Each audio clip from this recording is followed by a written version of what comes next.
Me voici de retour pour vous parler sous un ciel bleu, semé de quelques nuages blancs, très esthétiques d'ailleurs. Vous pouvez vous amuser à deviner des formes. D'un roman de Fred, non de Fred Cassac, qu'est-ce que je raconte, de Pierre Salvat. Je vous avais déjà parlé de Pierre Salvat, j'avais lu quelques livres, dont l'un qui s'intitulait Les vieilles dames vont en enfer, et qui était particulièrement réussi, puisqu'il présentait de façon intéressante, convaincante, la ville de Lyon, un quartier de Lyon, et surtout la vie que menaient des locataires dans un immeuble. Alors maintenant, c'est Le Trou du Diable de Pierre Salvat, et si je compare Pierre Salvat à d'autres auteurs de romans policiers, par exemple, j'ai envie de dire qu'il aurait peut-être pu, et sans doute même, j'en suis même persuadé, s'il n'avait pas dû céder finalement à des contingences financières, commerciales, il aurait sans doute pu écrire des ouvrages qui n'appartiennent pas à un genre de vrais livres, c'est-à-dire des livres qu'on écrit sans lui adjoindre une intrigue policière ou bien une intrigue d'espionnage ou toute autre intrigue qui le fait entrer dans une catégorie de roman de gare en fait. Moi je suis impitoyable là-dessus. Je crois qu'il faut appeler les choses telles qu'elles sont. Il y a les romans de gare qu'on produit, oui, puisque ce sont des produits pour un public cible qui va surtout chercher à se divertir. Ce n'est pas un mal, puisque moi aussi j'aime de temps en temps, enfin souvent même, lire des livres par simple divertissement. Donc, mais dans les romans de Pierre Salvat, contrairement à ceux, par exemple, à celui que j'ai lu de Minette Walters, qui m'a vraiment semblé calamiteux, c'était Cuisine sanglante, où vraiment on sent le commerce à plein nez, et où on sent l'auteur aussi compétent. Elle sait écrire, cette femme, mais elle est soumise à des contingences commerciales, peut-être de rapidité d'écriture, bien que son roman soit bien ficelé mais creux. Alors que Pierre Salvat, Le Trou du Diable, pareil, il est intéressant un peu à la manière des vieilles dames vont en enfer, mais pas tout à fait. C'est-à-dire que quand même, le cadre est moins réussi. C'est plutôt une sorte de famille moyenne, banlieusarde, qui n'est pas inintéressante d'ailleurs. On nous présente les personnages qui sont vivants, qui ont une réalité, mais une réalité, pas une réalité terre à terre et stupide, à la manière des romans prétendument de terroir, notamment ceux que l'on trouve, et pas question de les épargner, puisqu'ils ont fait beaucoup de mal, je trouve, au public. Les éditions de Boré, par exemple, pour les citer.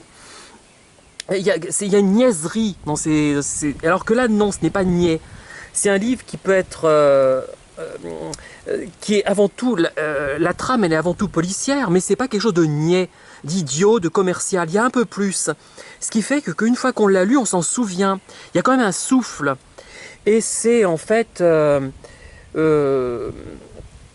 un monsieur donc qui prend une femme dans sa voiture pour la ramener chez elle, et il se trouve qu'elle est assassinée. Il n'ose pas le dire parce qu'il a peur d'être accusé, que ça fasse des histoires, ou qu'on pense qu'il trompe sa femme, puisque sa femme a eu un grave accident de voiture et qu'elle est vraiment handicapée.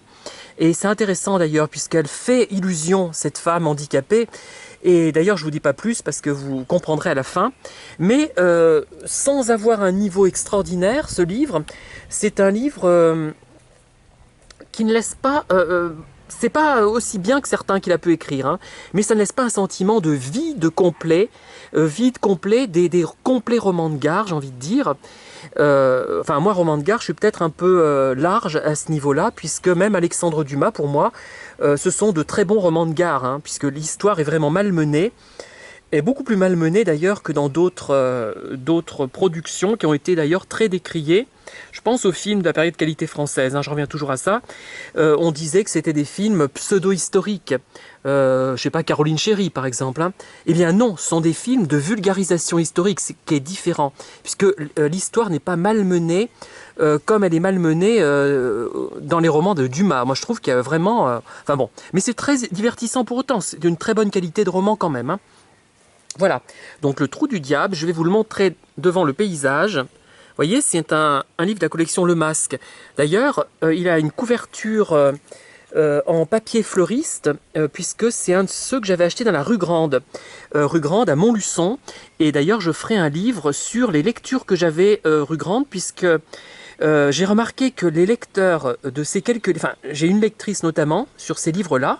Elle était déjà enthousiaste pour les autres, mais alors là, elle me reprend le livre en détail et elle me dit à tel endroit j'ai aimé ça. Elle reprend, elle prend des notes carrément. Elle me téléphone pour me dire ce qu'elle a aimé. Donc, c'est bien que j'écris pas que des inepties, hein, mais qu'il faut trouver la bonne personne, le bon public, c'est ça le problème majeur. Il y a un livre, s'il est à peu près fait correctement et avec conviction, il a toujours un public. Hein. Voilà. Voilà ce que je vais vous dire sur ce roman de Pierre Salvat, et je vais passer à une autre vidéo, peut-être à un autre paysage d'ailleurs. Bonne fin de journée, et n'oubliez pas de liker, puisqu'il y a des méchants qui dislikent, alors que quand je défends des thèses, enfin des thèses, pas des thèses, des points de vue franchement défendables. C'est comme si je m'insurgeais qu'on attaque les vieilles dames dans la rue et que des gens me mettent dislike à cause de ça. C'est quand même extrêmement grave. Hein. Moi je trouve ça m'a vraiment choqué. Hein. Et je suis pas prêt de l'oublier tout ça. Hein. Donc j'attends, j'ai contacté YouTube pour savoir si je pouvais faire passer une pétition. Mais je n'ai pas la réponse et donc je vais les appeler. Je vous tiens au courant en tout cas. Bonne soirée et à bientôt.